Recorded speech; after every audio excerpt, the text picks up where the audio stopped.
I'm Dr. Mark Pettus, Medical Director at Essential Provisions. This is a webinar on inflammation, and we're going to look at what is one of the most important drivers of all chronic complex health issues. We'll look at why this is important, what some of the common causes of inflammation are, and what you can do in your own life right away to begin to create an anti-inflammatory lifestyle and environment. And so let me just open up my slides here, and off we go. So are you playing with fire? Inflammation is, some would consider it the cause of everything. Uh, and there's some truth to that, for sure. And we'll look at why that, in fact, is the case.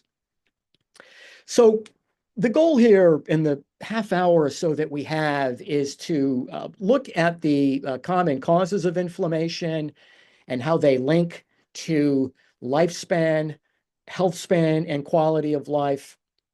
We'll look at, in particular, nutrition, which is an important area of focus. And what are some of the changes in our modern food supply that are fueling this epidemic of inflammation?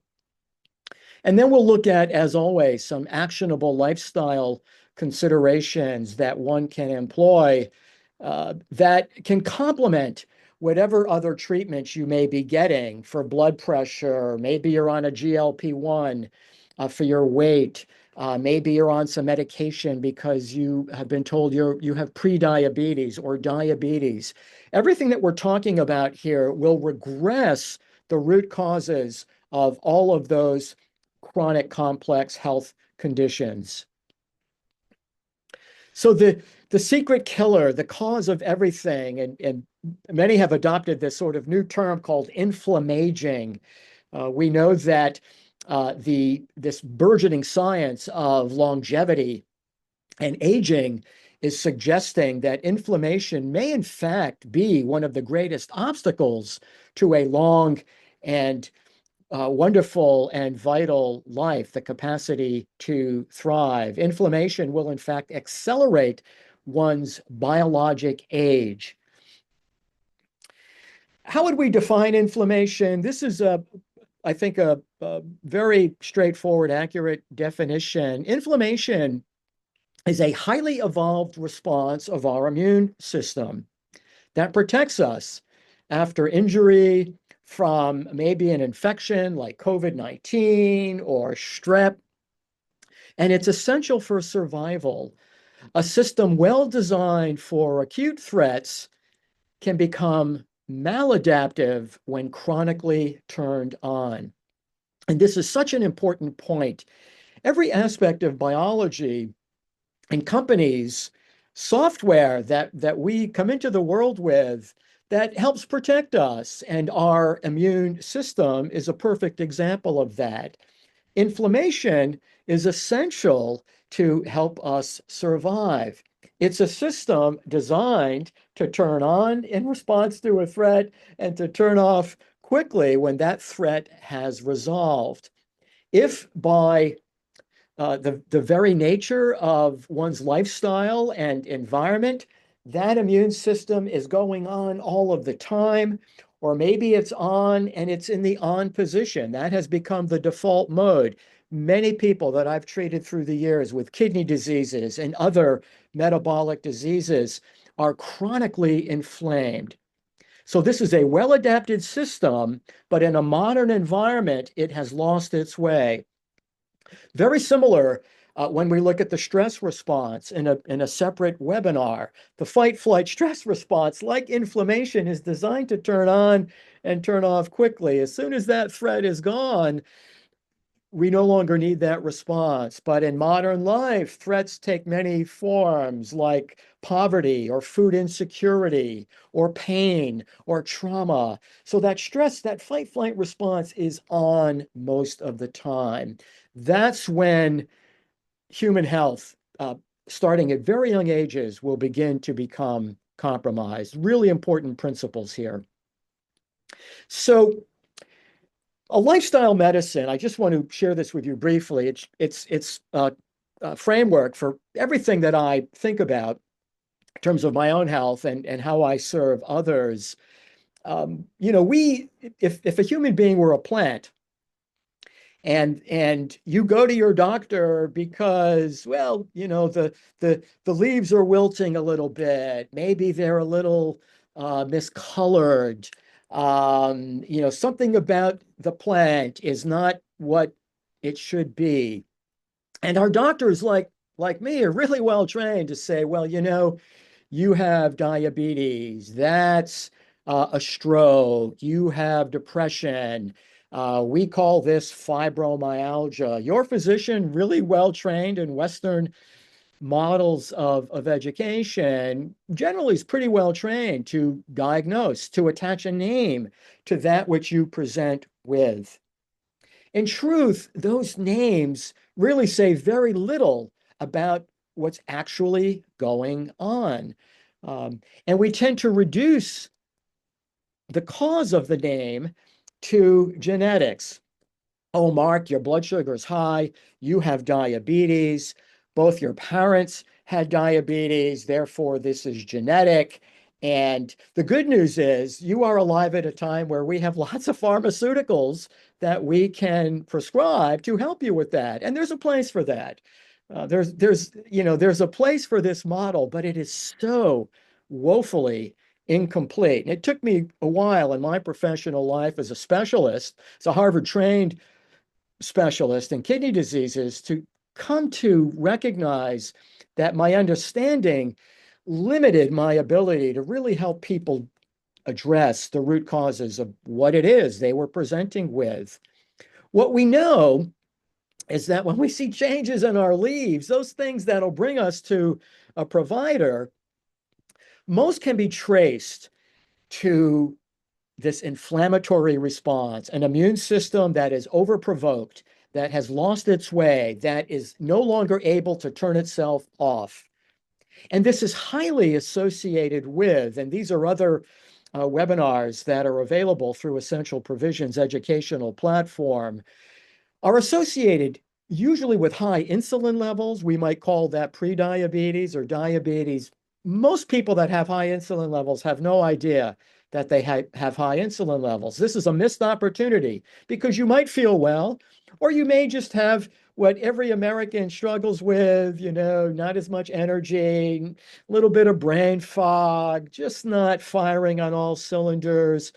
Everyone I know struggles with that. It's just I'm getting older, whatever perceptual belief system that has allowed you to accept what feels like an otherwise inevitable decline, really, I'm suggesting should be reconsidered. So high insulin levels and this modern life disruption of our day-night cycling, circadian rhythm, also another webinar that I think will help enlighten some who are interested in how these pieces fit together. These are the underpinnings of what ultimately leads to these things that we call disease. And then when you look at the conditions of the soil, really where the root causes are emerging, what you tend to see ultimately are issues of nutrition, lack of movement, an unabated chronic stress response, fight-flight response, more toxins in one's environment than they can possibly manage. An example of that as it relates to inflammation is mold. Mold in one's environment, home or work, is very pro-inflammatory and greatly under-recognized.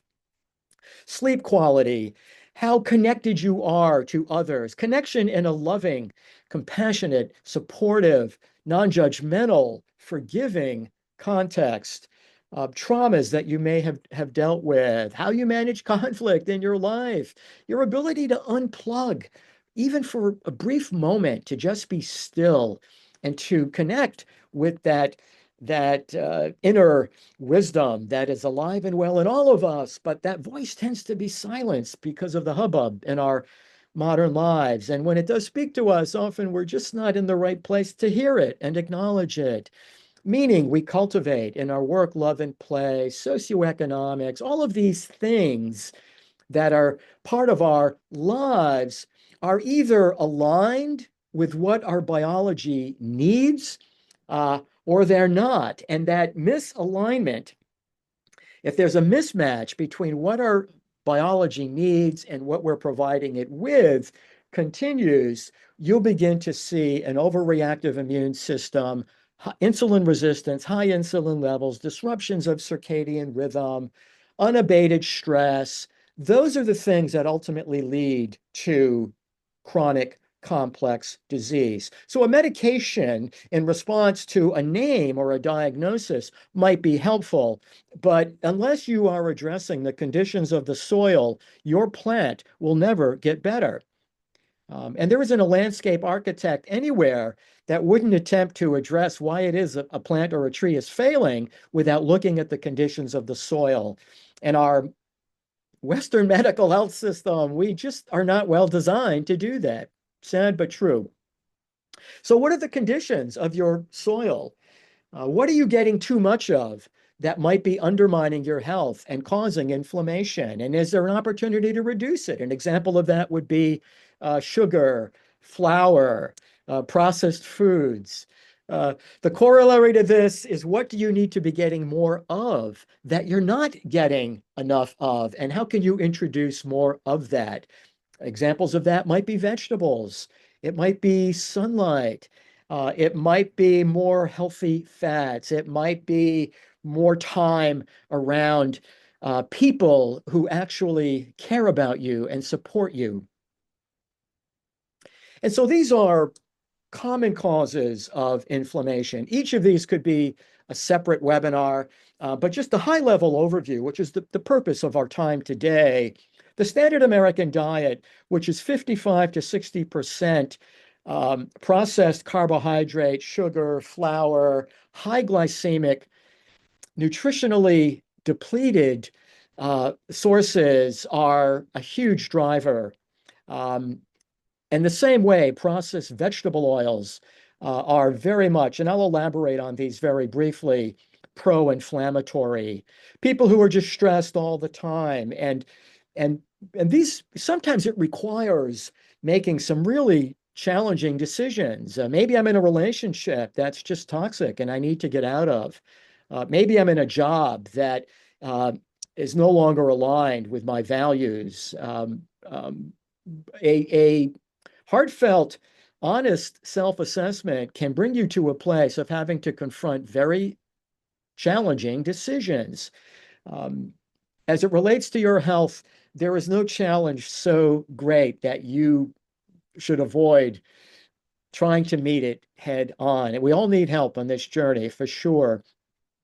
But it's important. Self-care is a challenge. We know that a waistline of more than 36 inches in women, 40 inches in men, that is just a good example of a pro-inflammatory state. The more fat we have around the midsection, the more inflamed our system is. Again, these are big topics. Kathy Swift on our Essential Provision Board of Advisors is one of the nation's expert on gut health and nutrition. And she'll be developing webinars as well. But we know that this is an ecosystem in our gut of trillions of microorganisms that ideally, as true in any ecosystem, would have a balanced distribution of species and the genus of the different types of organisms. You wouldn't see overgrowth of organisms in the small intestine where ordinarily that wouldn't be. And you would see more balanced organisms in the colon where they should be. And so this is a very active area of research. But the standard American diet, chronic stress, many medications like chronic regular use of these anti-inflammatories can all disrupt gut health. We know that even being bottle fed as opposed to breastfed in a young age, coming into the world cesarean section as opposed to vaginally, these can all set the stage for a disrupted microbiome very early in life that will be associated with the development of health and quality of life issues at very young ages. We know that disrupted sleep high insulin. We've talked about environmental toxins, particularly things like mold, glyphosate, which is in Roundup. It's in so many genetically modified foods, but it's also very highly concentrated in grains, wheat in particular, oats, other grains that are sprayed with glyphosate to brown these crops so they can be harvested in a more efficient way. It serves the farmer really quite well to enhance efficiency, maybe to get out ahead of a rain system coming in that might affect the quality of their crop acquisition. And so, these are glyphosate is a new to nature molecule and is problematic, perhaps more so for some than others. Low vitamin D levels are highly associated with inflammation in all chronic complex diseases. I believe vitamin D is a surrogate of the quality of light that we're getting in our environment. And again, I would refer you to my webinar on circadian rhythm, which is really, excuse me, a look at light and health. And many chronic infections, many people, for example, who've had Lyme in the past, their lives never quite return to normal.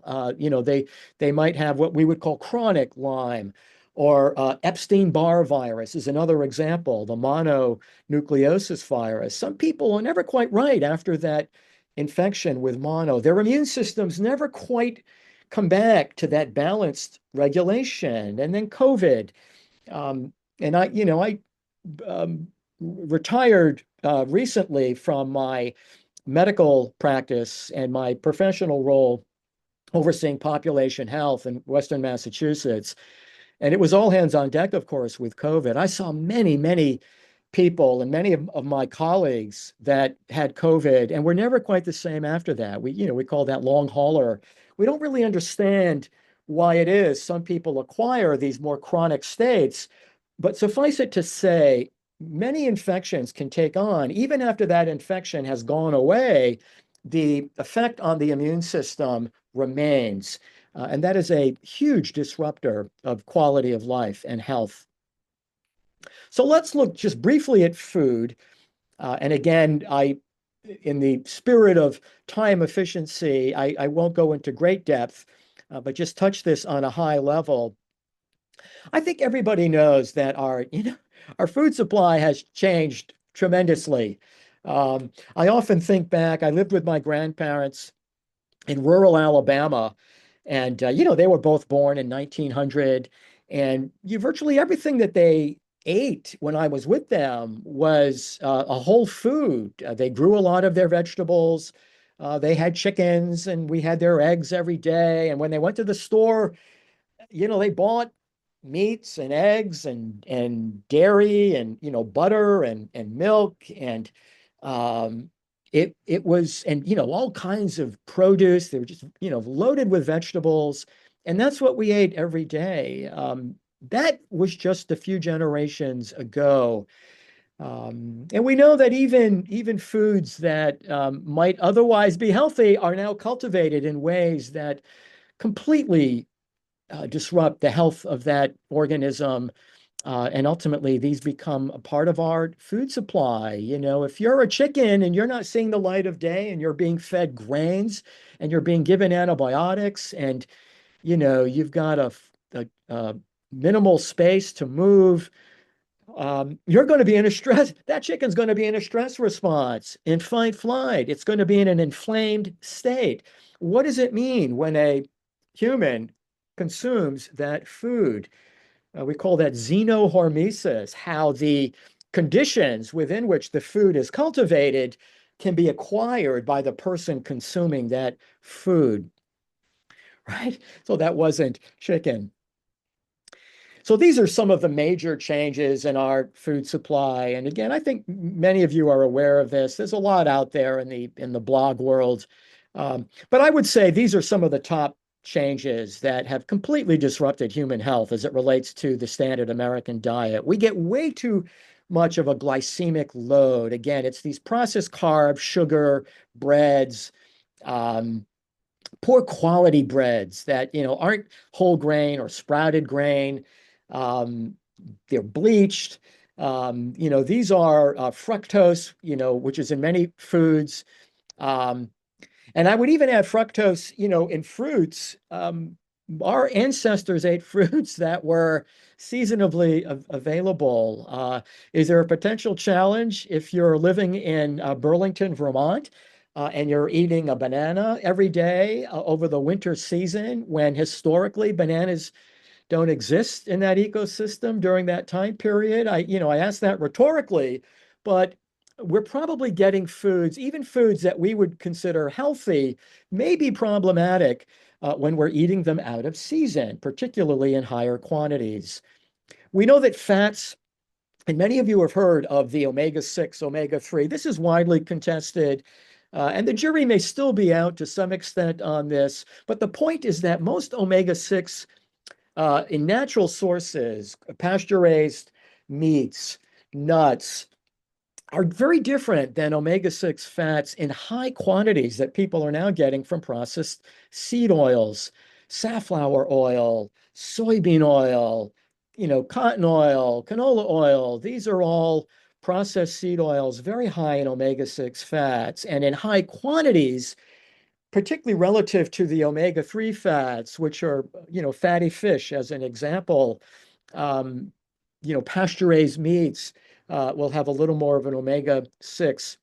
Marine vegetables, very high in omega-3.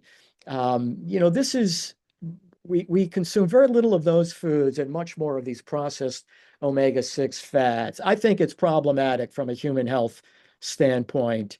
We know that low-fat diets, which have been popular for the last few generations, are really problematic as it relates to the unintentional consequence of consuming more carbs. Low-fat foods, cholesterol-free foods are very unhealthy, high in sugar, high in artificial ingredients. Fat has been unfairly condemned, and I would make the case that fats coming from nature, from pasture-raised meats, eggs, poultry, fatty fish, nuts, whole fat dairy. These are all superfoods, in my opinion. They are a great value economically. They're nutrient-dense foods, and people tend to consume far less of them. Things that our grandparents and great-grandparents would have said, "Are you crazy? Can you imagine going to a farmer in 1900 and suggesting that eggs were bad for human health?" You would have been laughed off the farm. You would have been kicked out of the community that you were in. We've sort of lost touch with those ancestral qualities of life, and many of them in modern context have been unfairly chastised. And I think this has really fueled the public health crisis that we confront today. We certainly get more sodium than we need in processed foods. Most people need to be getting between 3,000, 5,000 milligrams of sodium a day. That would be 1 to 2 teaspoons tops of table salt a day, or the equivalent. Um, um, the real problem is we're not getting enough potassium, and that's where greens, low glycemic, nutrient-dense, plant-based vegetables are very, very high in potassium. More potassium, less sodium from processed foods. And then lastly, fiber.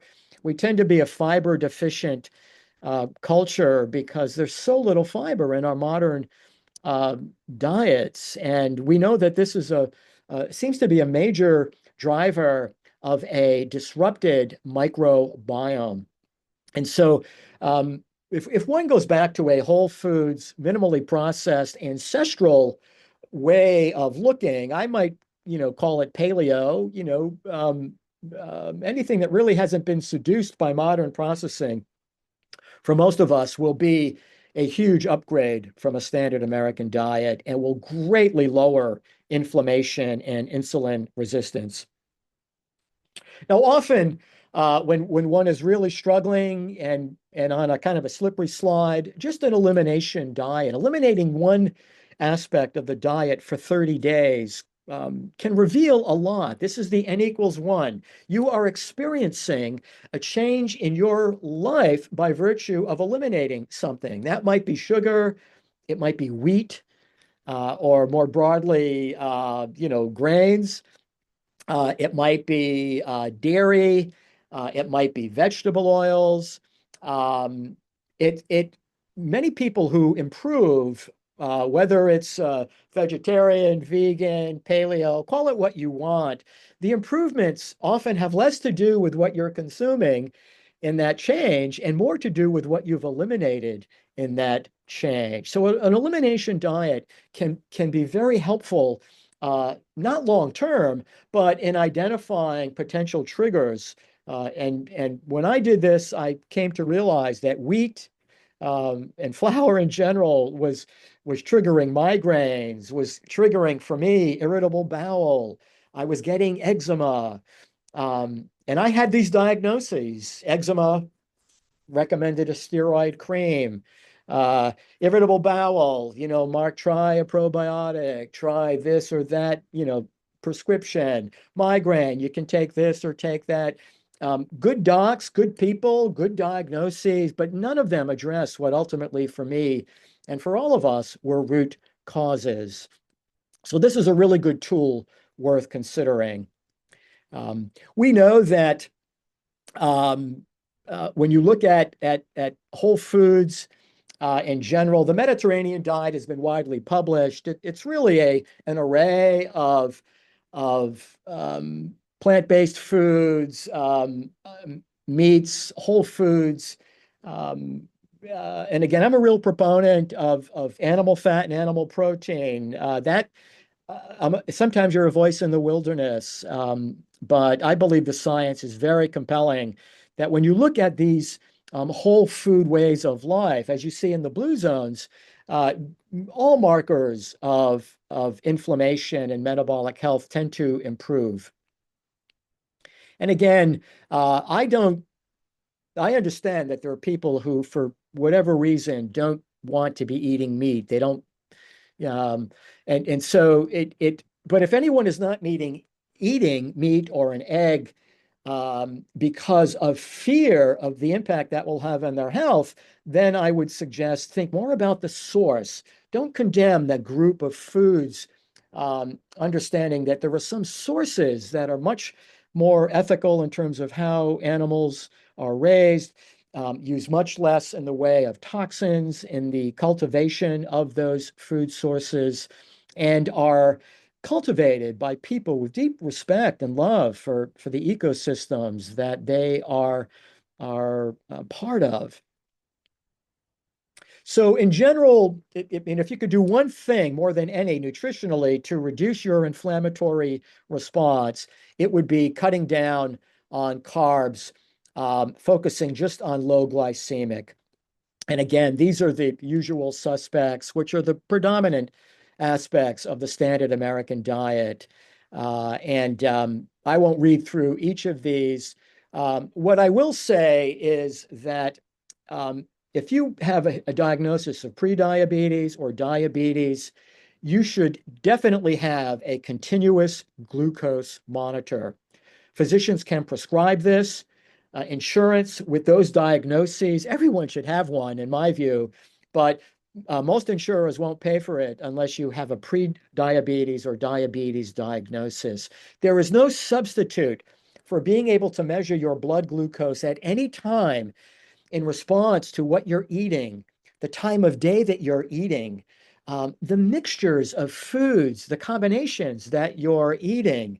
When you're balancing proteins and fats with carbohydrates, you'll blunt that glycemic effect. So having a continuous glucose monitor is, I think, one of the greatest tools in 2025 that anyone could have as a lever to nudge behaviors that could ultimately serve one better than they're being served. And again, we've talked about these processed vegetable oils. I would highly recommend the amazing investigative journalist work of Nina Teicholz. Nina is has wrote a book called The Big Fat Surprise several years ago, has written many peer-reviewed articles challenging our dietary guidelines, much of which have recommended these fats. We've really gotten this completely backwards, in my opinion. I have a few white papers that I've written on our website at essentialprovisions.com that are very well referenced if you're interested in looking more deeply at fat, at salt and sodium. There are a lot of misperceptions out there that are quite prevalent still today. And again, we've talked about the importance. Do not fear fat from these sources. Do not fear meat from whole sources. This is what our biology has evolved over millennia to be in relationship with. It's interesting that one would condemn ghee or butter and instead say, you should replace that with a highly processed seed oil that's completely new to nature as a consumable food. And again, plant-based foods, particularly the lower glycemic plant-based foods, completely rock. And again, I won't read this, but these are very anti-inflammatory. They're fiber-rich and nutrient-dense. The colors in vegetables, these phytonutrients, will change your epigenetics. And I have a webinar on this that you can find on our website. When you look at these on and off switches in your DNA, these plant-based pigments quickly, within hours, will begin to alter those on-off switches and can greatly reduce inflammation. Spices and, all ancestral indigenous cultures just understood the incredible medicinal value of these anti-inflammatory spices, from black pepper to turmeric, rosemary, ginger, as examples. Mold is, again, this alone is a huge topic, but just to make you aware that any water damage that you've ever had in your home or in the office that you work in greatly ups the ante of the presence of mold. About 1 out of 4 people will be susceptible to mold, and this can be an under-recognized chronic disruptor of health. And I've seen many, many people who've been to many, many doctors, have felt sick for years, only to ultimately find out that they were dealing with a mold issue. And one of the nation's best experts in mold is Dr. Richie Shoemaker. I highly recommend his website, survivingmold.com. People who might have mold-related inflammation can do a test called the Visual Contrast Sensitivity Test, an online test that might cost like $10. Often our ability to discriminate shades of gray or white, off-white, are the first signs of a neural inflammatory response to mold in our environment. This is I think, a do not miss list of tests for inflammation and insulin resistance. The C-reactive protein, marker of inflammation. Ideally, lower is better, less than 1 is ideal. A fasting sugar, less than 100, lower is better. Continuous glucose monitor, definitely look into that, particularly if you have a pre-diabetes, diabetes diagnosis. Hemoglobin A1C, which is a timed average of blood glucose, less than 5.7. Uric acid, less than 6. A fasting insulin, this may be one of the more important tests because insulin will go up before your sugar goes up. So you want to really catch that early. Lipids, the lipid profile, total cholesterol, LDL, has really migrated toward better and more accurate predictive tests. And this is in 2025, the most predictive test would be what's called an ApoB, which is a measure of the LDL, the small dense LDL, which are the most inflammatory and problematic. But this is a blood test, a routine blood test. Insurance should cover this. You want your triglycerides low and your HDL to be high, greater than 50. This would be the royal flush of health and longevity, metabolic health, if you can accomplish this. Most of this can be accomplished with lifestyle. And so, in conclusion, and again, I think a lot of this is common sense. An anti-inflammatory lifestyle. And for more detail on some of these, I would encourage you to check out other webinars on our educational platform at Essential Provisions, also on our YouTube channel. Definitely getting away from processed foods, particularly the carbs, is a huge step in the right direction. Trying to get over your fear of fat and your fear of meats with a focus on the quality and the source of those foods will make it easier to cut back on these carbohydrates, will lower your glycemic index. And no matter what your health goal is, you will quickly move in the direction of getting there with these steps. Obviously, more plant-based foods, considering an elimination trial for 30 days and keeping a little diary, seeing how you feel. Vitamin N, nature, more outdoor light. This is very anti-inflammatory. Circadian rhythms that are disrupted are pro-inflammatory. So more natural light in the morning, later in the day, blocking blue light after sunset, having better indoor light quality, warm LEDs instead of those compact fluorescent sort of blue light rich, having blue blocker glasses. These are all things that are powerfully anti-inflammatory. Saunas, be it a thermal sauna or an infrared sauna, if you have access to a sauna, very anti-inflammatory. Motion is the lotion, whatever form that might take. And again, a bit more on stress in a separate webinar and the many tools. Connection to others, particularly, loving, meaningful connections, considering mold. Maybe most importantly is this aspect of love, self-love, loving yourself, forgiving yourself, reserving judgment, and just understanding that you are an amazing, perfect spirit, soul, having this challenging human experience as we all are. And a lot of the hubbub in our lives says little about who we really are. And so begin to recognize any self-talk. I'm not good. I'm not worthy. This is in my genetics. There's nothing I can do about it. Those beliefs are more than just these ethereal things. They will drive your biology at the level of DNA and beyond.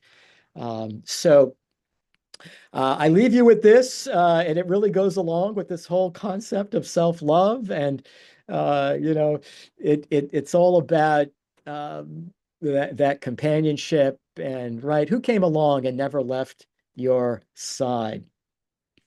And so I thank you for that. That was a whirlwind overview of inflammation. Again, I know there's a lot there. Don't hesitate to go back and listen to these as often as you would like. The handouts for these talks can also be downloaded and are available to you. And on behalf of our company, Essential Provisions, I'm glad to have been able to share this with you. Be well, stay well, and peace along the way.